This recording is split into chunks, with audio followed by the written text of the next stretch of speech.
Buenos días. Ahora vamos a hablar en especial, de los actos de desarrollo, de las alegaciones de las partes. Habíamos hablado de que dentro de los actos procesales, realizados dentro del proceso, podemos distinguir entre actos de iniciación, actos de desarrollo y actos de conclusión. Hoy vamos a hablar de los actos propios de los actos de desarrollo, pero dentro de los actos de desarrollo de los actos instructorios, que son aquellos que brindan al juez los hechos en el que fundan las partes su pretensión o la protección a ella y el derecho que consideran aplicable o no a esos hechos en los que pretenden fundar su petición. Esas alegaciones son hechos propios de las partes y son actos propios de las partes en las cuales formulan una petición. Y al formular esa petición afirman la existencia o no existencia de un hecho y también la aplicabilidad del derecho o no a ese hecho. Por eso decimos que son declaraciones de ciencia, afirman o niegan. Pertenecen entonces a la etapa de desarrollo del proceso. Podemos distinguir dos clases fundamentales de alegaciones, que son las alegaciones de hecho y las alegaciones de derecho. De la definición que dimos de alegaciones, que decimos que son las manifestaciones petitorias de las partes, exclusivamente de las partes, que afirman o niegan hechos o declaran la aplicabilidad o no del derecho a los hechos afirmados, ya distinguimos dos clases. Las alegaciones de hecho, que son aquellas alegaciones donde las partes afirman o niegan hechos en sustento de sus pretensiones, y las alegaciones de derecho, que son aquellas alegaciones donde sostienen la aplicabilidad o no de determinada norma jurídica a los hechos alegados. Entre estas dos clases de alegaciones de hecho y de derecho, podemos encontrar subclasificaciones paralelas o similares. Las alegaciones de hecho pueden distinguirse en de iniciación o de crítica. También podemos decir que pueden ser principales o accesorias. Y por otro lado, esas alegaciones de derecho pueden ser, mirándolo desde ambas partes del proceso, coincidentes o contradictorias. Entonces, la subclasificación dentro de los actos de desarrollo, instructorios, alegaciones, encontramos alegaciones de hecho y alegaciones de derecho. Y la otra subclasificación dentro de las alegaciones de hecho son las iniciales y de crítica, principales y accesorias, coincidentes o controvertidas. Comencemos por las de inicio.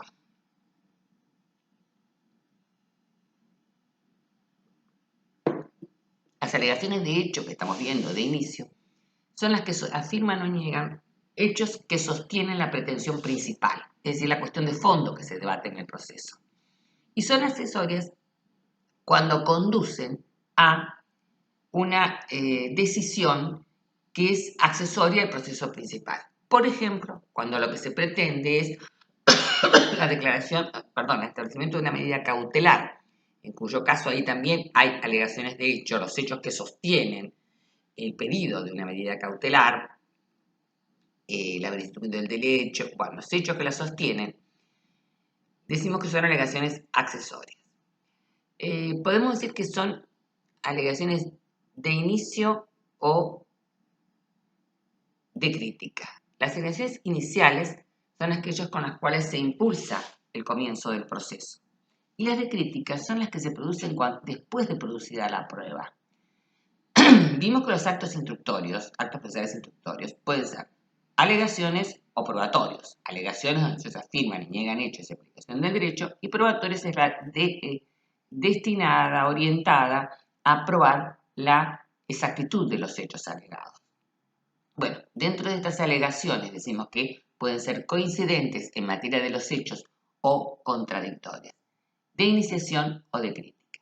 De iniciación son las que se realizan al comienzo del proceso, y las de crítica son las que se realizan una vez realizada la otra categoría de actos instructorios, que son los actos de prueba, destinados entonces a determinar la exactitud de los hechos alegados. En cuanto a las coincidentes o controvertidos, según esos hechos estén las partes de acuerdo en la sucesión de los hechos y tal como fueron, o sean controvertidos entre ellas. Si fueran coincidentes, lleva a la declaración de la cuestión de puro derecho. Si son controvertidos, concluye esa controversia con la apertura a prueba, que es la prueba la que va a determinar la exactitud, veracidad de los hechos alegados. Estas tres subclasificaciones dentro de las alegaciones de hechos encuentran su paralelo en las alegaciones de derecho. También las partes alegan de derecho, es decir, de la aplicabilidad del derecho a los hechos afirmados o negados en el inicio del proceso y también en la continuación del proceso. Por ejemplo, cuando se puede alegar de hacer alegatos con posterioridad a la prueba. También decimos que los alegatos pueden ser principales si hacen a las alegaciones, pueden ser principales si hacen a la cuestión de fondo que se debate en el juicio, a la pretensión principal o a la oposición a la pretensión principal, o bien lo es en una cuestión accesoria, una cuestión que hace simplemente, por ejemplo, asegurar el objeto del juicio. Esas alegaciones entonces, que pueden ser iniciales, pueden ser de crítica, pueden ser también coincidentes o controvertidas. Son coincidentes cuando ambas partes afirman la misma aplicación, la aplicabilidad del mismo derecho alegado, o son controvertidas cuando no les asiste esa comunión de opiniones vertidas en el proceso. Por último, ¿cuáles son los efectos que encontramos en las alegaciones? Que toda alegación, sea de hecho o de derecho incorporada a la causa, queda definitivamente incorporada al proceso para ambas partes, hace efecto a ambas partes. Otro efecto que podemos considerar es que una vez incorporado al proceso una afirmación, una alegación de hecho, salvo que el hecho alegado, afirmado o negado sea notorio, cumple la parte que alega con la carga de la prueba. Excepcionalmente, se atribuye que quien está en mejores condiciones de probar un hecho, carga con la carga de ese hecho, aunque no fuera él el que lo hubiera alegado. Es lo que denominamos la prueba que comparte, decimos que la totalidad del proceso comparten ambas partes.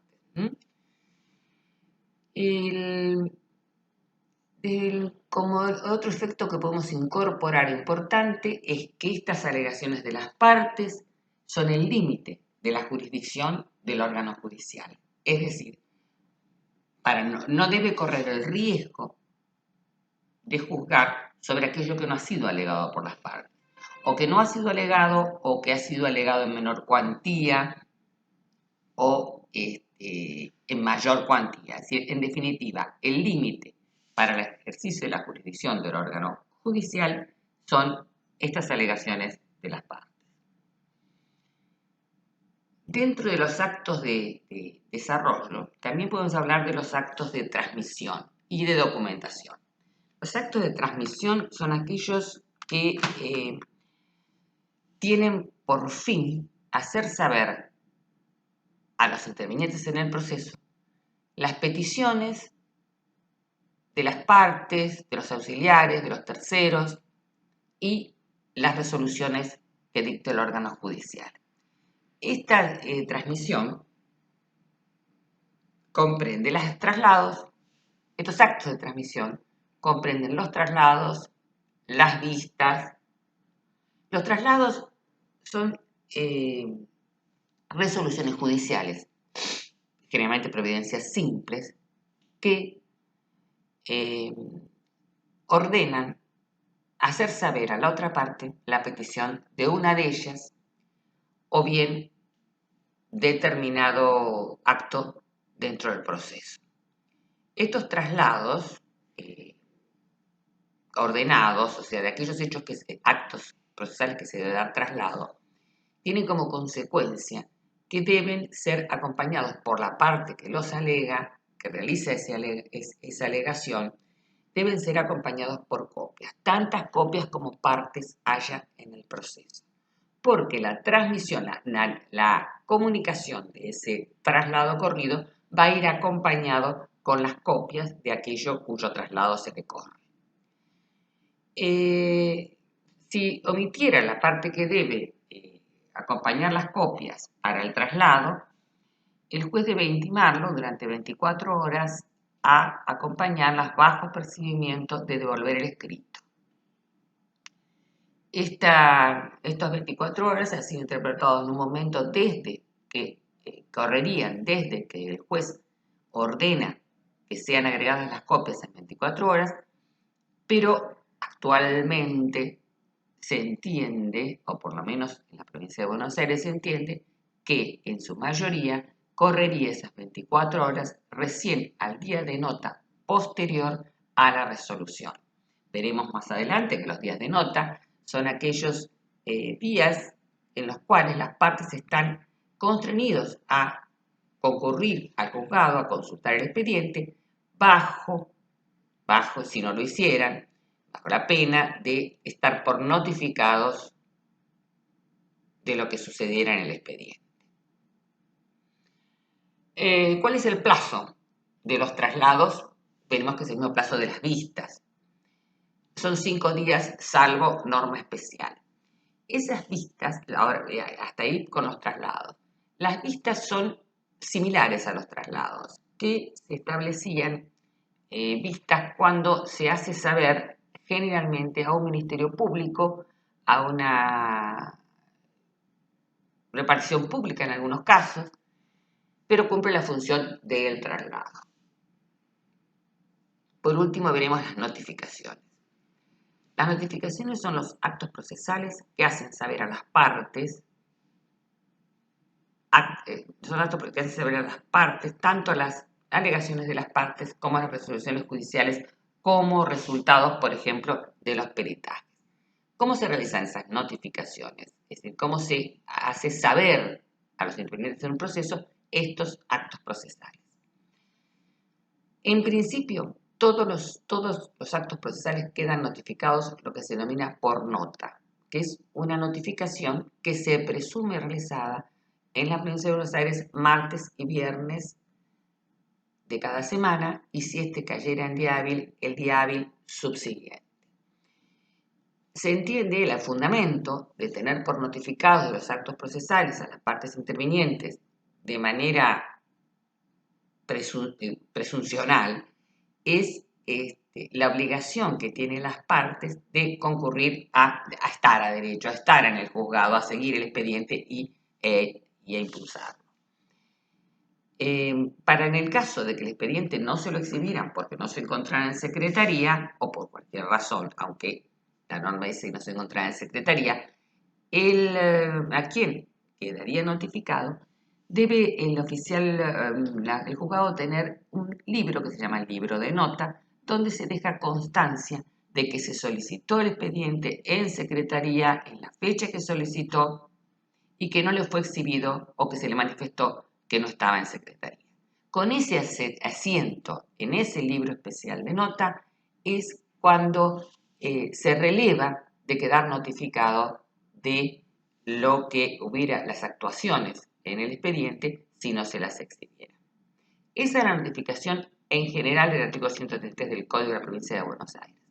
O sea, en principio, todas las resoluciones, todos los actos procesales quedan notificados por nota. También se notifican las partes de todo lo actuado en el expediente en los casos en que retiran el expediente. El retiro del expediente supone que conoce todo su contenido.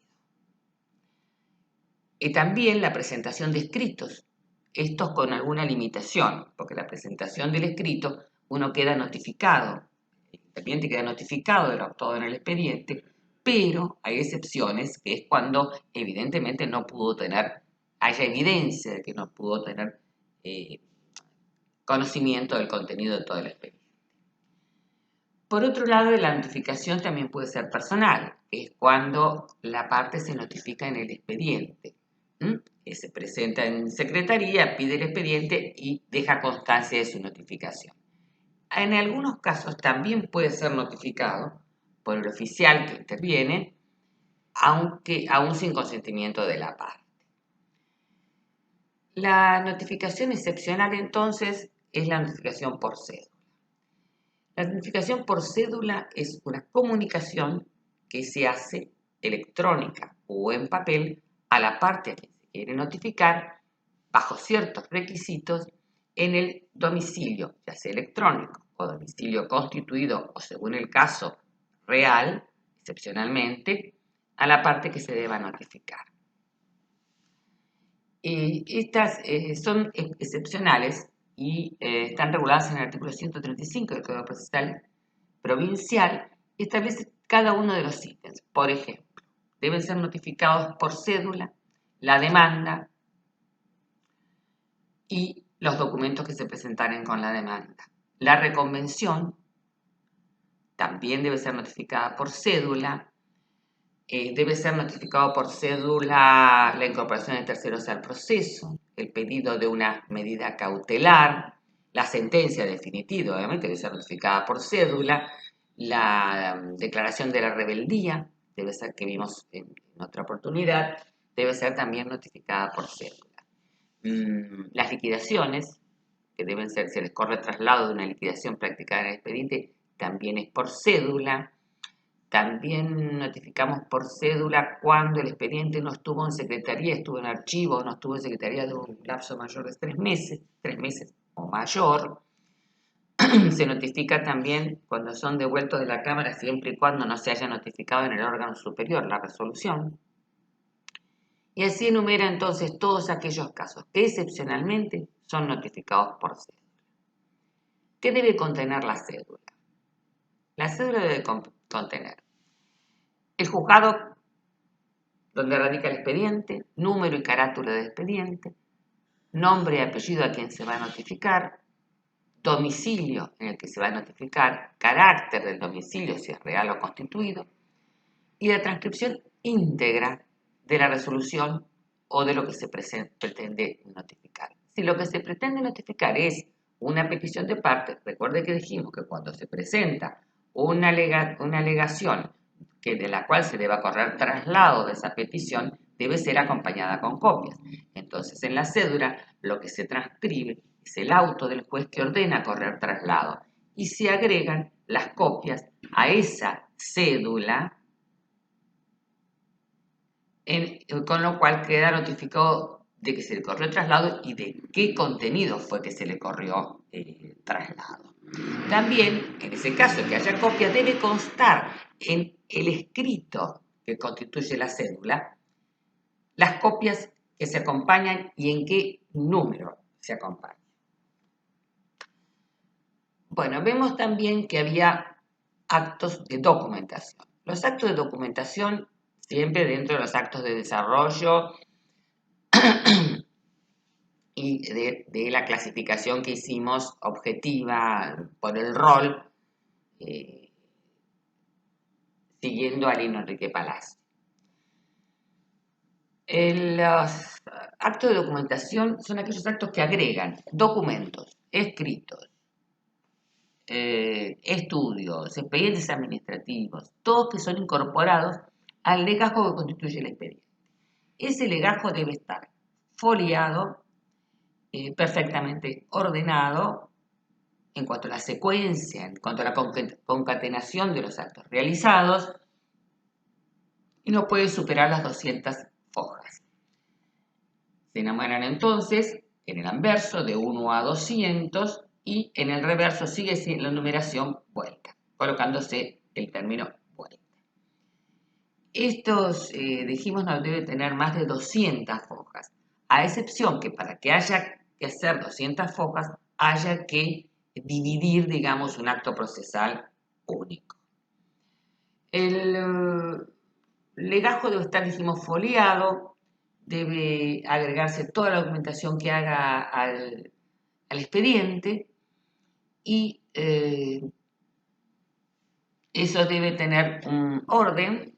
Está todo atestamiento que se haga o todo tacha que se haga de la foliatura debe ser ordenada para así conservar la integridad del expediente, la seriedad de la concatenación de los actos realizados en el expediente.